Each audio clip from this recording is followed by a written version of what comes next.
आकांक्षा जी मतलब एकदम फ्रेंडली लड़की थी, एकदम बिंदास रहने वाली, सबके साथ घुल मिल के काम करने वाली। अपने आप को ख़त्म करने का निर्णय इस दुनिया का सबसे खराब निर्णय। लेकिन निर्दोष अगर कोई हो तो वो भी बेचारा फंसे ना। हाँ, दोषी हो तो ना बख्शिए। आकांक्षा दुबे की जिस तरीके से जो घटना हुई है, उस घटना पर रितेश पांडे जी जाते हैं, घटना के जो घाट पर जहाँ पर उनको नष्ट किया गया वहाँ भी रितेश पांडे जाते हैं। इंडस्ट्री बहुत बड़ी है, भोजपुरी परिवार सब एक हैं आप लोग, लेकिन सिर्फ रितेश पांडे ही और अक्षरा सिंह ही क्यों जाते हैं वहाँ उस हीरोइन से मिलने के लिए? देखिए, उसको हम लोग अंतिम संस्कार बोलते हैं सनातन में जी, जो मणिकर्णिका घाट पे हो रहा था। और हमारे सनातन ने, हमारे धर्म ने हमको ये सिखाया है कि आप किसी के अगर भले सुख में शामिल ना हो लेकिन उसके दुख में शामिल होना चाहिए। और मैं पता चला कि अंतिम संस्कार हो रहा है मणिकर्णिका पे। मैं उसी दिन मुंबई से आया था, तो हमारा फ़र्ज़ था कि मैं जाता और जाना चाहिए था, और मैं गया। ये जो घटना हुई है भैया, काफ़ी भोजपुरी इंडस्ट्री में शोक की लहर है और काफ़ी चौंका देने वाली घटना है। इस घटना के बारे में आप कितना चिंतित हैं और इस घटना के बारे में आप क्या कहना चाहते हैं? देखिए, ये बहुत ही दुखद घटना है, ऐसा बिल्कुल नहीं होना चाहिए था। अपने आप को ख़त्म करने का निर्णय इस दुनिया का सबसे खराब निर्णय। लेकिन कौन किस परिस्थिति में यह निर्णय लेता है तो ये गलत निर्णय। कोई भी, दुनिया का कोई भी आदमी इसको सही नहीं ठहरा सकता कि अपने आप को ख़त्म करने का निर्णय सही है, कोई नहीं कह सकता। लेकिन अब जाने वाला तो चला गया, वो किस परिस्थिति में ऐसा कदम उठाया भगवान जाने। ऊपर भगवान है, नीचे कानून है, संविधान है हमारा, हम जिस देश में रहते हैं यही पता लगाएगा। भैया, उस घटना के पीछे समर सिंह का काफ़ी नाम आ रहा है जोर से, जो समर सिंह भोजपुरी इंडस्ट्री से आते हैं। आपको क्या कहना है आकांक्षा दुबे की घटना के बारे में कि अच्छी तरीके से इसका जांच हो? बिल्कुल, देखिए, कानून अपना काम कर रहा है और खास करके बाबा का शासन है, बाबा का राज्य है। यहाँ पे हमें नहीं लगता कि किसी के साथ अन्याय होगा, सबको न्याय मिलेगा। कानून अपना काम कर रहा है। अगर हम ये चाहते हैं कि भैया, दोषी जब अगर कोई हो तो उसे बख्शा न जाए, लेकिन निर्दोष अगर कोई हो तो वो भी बेचारा फंसे ना। हाँ, दोषी हो तो ना बख्शिए, लेकिन निर्दोष भी अगर कोई हो तो वो बेचारा फंसे ना। हम बहुत सुनते हैं कि निर्दोष लोग भी फंस जाते हैं, तो ऐसा भी नहीं होना चाहिए। दोषी है तो उसे जरूर सजा दीजिए, मगर निर्दोष भी कोई फंसना नहीं चाहिए। भैया, निष्पक्ष जांच होना चाहिए। निष्पक्ष जांच। एक सवाल भैया, का भोजपुरी इंडस्ट्री में अभी भी एकता बाटे? क्योंकि भैया भोजपुरी को परिवार कहा जाता है, लेकिन परिवार नज़र नहीं आ रहा है। किस तथ्य के आधार पे बोल रहे हैं आप ऐसे? जिस तरह से भैया उनके 100 को जब अंतिम संस्कार के लिए मंजिका घाट ले गया था, हाँ। तो वहाँ पे जब उनका अंतिम संस्कार हो रहा था तो 7-8 आदमी ही दिख रहे थे कहीं ना कहीं। देखिए, अभी तो देखिए, अभी मैंने देखा अक्षरा सिंह जी गई थी जी, और भी लोग मेरे ख्याल से जाएंगे, क्योंकि देखिए, जो अंतिम संस्कार यहाँ पे मणिकर्णिका पे हो रहा था, तो वो किसी को पता नहीं था कि किस टाइम में लोग शव लेके जाएंगे और वहाँ पे अंतिम संस्कार करेंगे। हम लोगों का तो मान लीजिए, हम लोग बनारस में हैं, चारों तरफ हम लोगों के लोग हैं, तो हम लोग पता करके वहाँ पे चले गए। लेकिन और लोगों को पता नहीं था। जैसे हमसे अभी कल या परसों ताराचंडी महोत्सव था, वहाँ पे कल्लू जी हमसे मिले थे। उन्होंने हमसे पूछा, आप गए थे? मैंने बोला हाँ गए थे। वो बोले हमें पता ही नहीं चला, नहीं तो हम भी आते। तो हमें उसी समय ये लगा कि बहुत सारे लोगों को पता ही नहीं था, इसलिए वो लोग नहीं पहुंच पाए। देखिए, सिक्के के दो पहलू होते हैं। कुछ भी आप लोग, खास करके मीडिया से हैं, मीडिया बंधु हैं, आप लोग कुछ भी लिखने से पहले, चलाने से पहले ना एक बार उस दूसरे पहलू को भी सोचा करिए कि आदमी, अब यहाँ पे कोई भी सोशल मीडिया पे ये न्यूज़ तो आया नहीं था कि इतने बजे हम लोग जाएंगे, आप लोग पहुँचिए। तो जानकारी के अभाव, मुझे ऐसा लगता है कि जानकारी के अभाव में भी बहुत सारे लोग नहीं पहुंच पाए। नहीं तो हमारे बनारस में भी काशी फिल्म संस्था है, बहुत सारे हमारे, अगर मुझे भी लगता है इस सेट पे जितने सारे लोग हैं, अगर उन लोगों को पता होता तो मुझे लगता है कि इसमें से 50% लोग तो जाते ही। आकांक्षा जी मतलब एकदम फ्रेंडली लड़की थी, एकदम बिंदास रहने वाली, सबके साथ घुल मिल के काम करने वाली।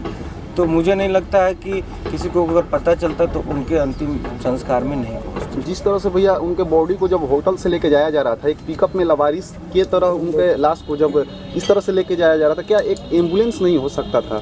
मैं ये जानना चाहता हूँ। ये तो देखिए प्रशासन का काम है, ये प्रशासन के अंदर का मामला है, उस पर टीका। लेकिन भैया एक सेलिब्रिटी थी इंडस्ट्री की, वो भी थी सेलिब्रिटी थी, जो कुछ ऐसे कुछ नहीं है, उनको तिरंगा में भी लपेट कर ले देखिए भैया, हमारे ख्याल से जो शासन प्रशासन और संविधान की नज़र में हम सेलिब्रिटी हैं या कुछ भी हैं, सारे नागरिक एक समान हैं।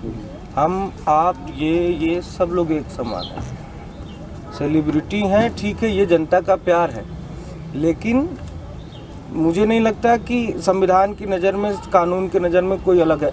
जो अगर मैं सेलिब्रिटी हूँ, मैं कोई अगर गुनाह कर दिया और वही गुनाह आप सेम किए, तो सेम सज़ा हमारे लिए भी है और सेम सज़ा आपके लिए भी। हमारे आपके में कोई अंतर नहीं है। भैया एक बहुत छोटा सा सवाल रहेगा आपसे।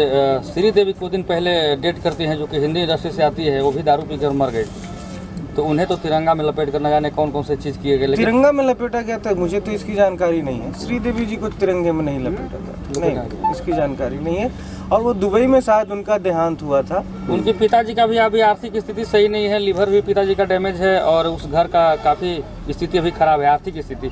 उसको लेकर भोजपुरी इंडस्ट्री से आप लोग मदद करेंगे उनका? हम लोग कल ही बात कर रहे थे, हमारे बड़े भाई हैं प्रिंस पांडे जी, उनके साथ हम लोग बैठ के बात कर रहे थे कि अगर ऐसी कोई बात आती है कि आर्थिक सहायता उस परिवार को ज़रूरत महसूस होती है, तो हम लोग ज़रूर उस परिवार के साथ खड़े रहेंगे। किसी भी परिस्थिति में आर्थिक सहायता देने के लिए अगर कोई भी बात हो तो हम लोग रेडी हैं। आकांक्षा दुबे जी का माता जी का आरोप है कि भोजपुरी इंडस्ट्री एकता की बात करती है, परंतु उनकी एकता अभी दिख नहीं रही है, नज़र नहीं आ रही है। अब देखिए, इसके बारे में मैंने बताया, एकता तो है भोजपुरी इंडस्ट्री में, क्यों नहीं एकता है। हम लोग एक परिवार के हैं और ज़्यादातर भोजपुरी इंडस्ट्री में काम करने वाले लोग या तो उत्तर प्रदेश से हैं या तो बिहार से हैं। और आप समझिए कि बोली एक है हमारी, बोली एक है। अगर आप देश से बाहर जाते हैं एक तरीके के बोलते हैं, अरे यार, अगर आप देश से बाहर चले गए, दुबई, दोहा, कतर या मलेशिया या जो भी है, लंदन वगैरह, तो अगर आपको कोई आदमी भोजपुरी बोलता है, दिख जाएगा, अरे यार तू तो हमारे और के बड़ा हम, तो ये एकता होती है। तो हम लोग तो भोजपुरी साथ में बोलते हैं, भोजपुरी इंडस्ट्री में कार्य करते हैं। आज सबका घर चल रहा है भोजपुरी इंडस्ट्री के बदौलत, तो एक परिवार तो हम लोग हुए ही। अब ये है कि किस बात पे किसका मत मिलता है। अगर हमारा आपसे मत नहीं मिल रहा है तो ज़बरदस्ती तो नहीं मिला सकते ना। कौन किस मत का है, कौन क्या सोचता है, इस पे अपना सोच आदमी दूसरे पे थोप नहीं सकता है। हमारे भोजपुरी इंडस्ट्री में अभी 3 सांसद हैं, किन्हीं का अभी कोई बयान नहीं आया अक्षरा दुबे का भी। किस मामले में? आकांक्षा दुबे में उनकी मां के क्या नाम था कि 3 सांसद है, वो भी भोजपुरी कलाकार हैं, दिनेश लाल यादव, रवि किशन जी और मनोज तिवारी, लेकिन उनका किन्हीं का बयान नहीं आया अभी तक। किस मामले में? इस मामले में क्या मतलब? मां का आरोप है कि भोजपुरी से 3 सांसद है जी, कोई आवाज नहीं उठा रहा है। यूपी के मामले में बोल रहे कि यूपी में हम हैं और सरकार से मांग करते हैं, और 3 सांसद हैं भोजपुरी इंडस्ट्री से। हमने तो देखा था दिनेश भैया का पोस्ट, और भी बहुत सारे पोस्ट देखे थे, उन लोगों ने पोस्ट तो डाले थे। अब हो सकता है कोई उनका निजी कारण हो जिसकी वजह से अभी नहीं कर रहे हो सकता है कि कर भी रहे हों, इसके बारे में हमें कोई जानकारी नहीं है, इस पर कोई टिप्पणी। क्या रितेश पांडे जी इस केस में सीबीआई जांच की मांग करते हैं? बिल्कुल, अगर परिवार संतुष्ट नहीं है आपके पुलिस के जांच से, वैसे मुझे लगता है कि उत्तर प्रदेश पुलिस बहुत सक्षम है। अगर आप उत्तर प्रदेश की पुलिस की जांच से और कार्यवाही से संतुष्ट नहीं है तो ठीक है, हम लोग सीबीआई जांच की मांग करते हैं। आपको क्या लगता है किस कारणवश आकांक्षा दुबे जी ने सुसाइड किया होगा? क्योंकि उनके पास शोहरत थी, दौलत भी था, फैन फॉलोइंग था, सब चीज़ मौजूद था। आपको क्या लगता है क्या कारण हो सकता है कि एक स्टार? मैं पहले ही बोला कि जाने वाला तो चला गया, उसके मन में क्या था वो उसके साथ चला गया। अब हम अपने क्या कयास लगाएं? ये कयास लगाना गलत होगा, क्योंकि ये सबसे बड़ा डिसीजन है ना, अपने आप को ख़त्म करना सबसे बड़ा डिसीजन है। तो इसको लेने के पीछे क्या मानसिकता रही होगी, कितनी पीड़ा रही होगी, हम आप कह के इसको समझा नहीं सकते, बोल नहीं सकते। भैया आने वाले जनरेशन के लिए आप क्या कहेंगे कि ऐसा कदम वो ना उठाए? हम आने वाले जनरेशन के लिए यही कहेंगे, भैया ये जीवन बहुत अनमोल है जी। बड़ा भाग मानुष तन पावा, बहुत अनमोल है जीवन। आप सब कुछ कर लीजिए, इसे खत्म ना करिए। आपको नहीं मन लग रहा है इस सांसारिक जीवन में, त्यागिए ये सब, भगवा पहनिए, मटकी उठाइए, जाइए हिमालय में तपस्या करिए, धर्म की सेवा करिए।